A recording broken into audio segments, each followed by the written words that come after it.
آگاہ کیا ہے کہ ایسی عورتوں کو ہوشیار ہو جانا چاہیے، کیونکہ عورت کے اوپر جو سب سے بڑا حق اللہ نے رکھا ہے وہ کس کا ہے؟ شوہر کا۔ انسانوں میں حقوق اللہ ہیں، حقوق العباد ہے، دو چیزیں، پہلے اللہ کے حق ہے پھر بندوں کے حق ہے۔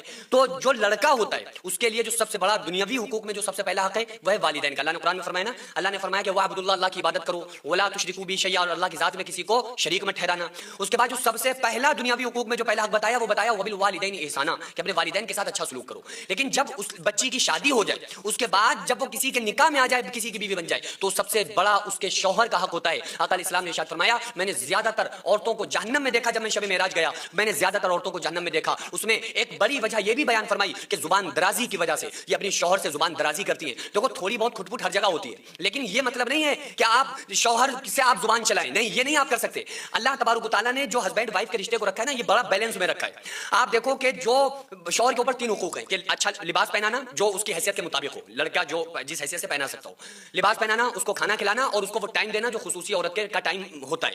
یہ 3 حقوق ہیں شوہر کے اوپر۔ اس کے علاوہ جو ایکسٹرا وہ کام کر رہا ہے، جو چیزیں کر رہا ہے، جیسے کہ اس کو گھمانے لے جا رہا ہے، پھرانے لے جا رہا ہے، حالانکہ اس پر اس کو ثواب ملے گا کہ نہیں ملے گا؟ شوہر کو ثواب ہے۔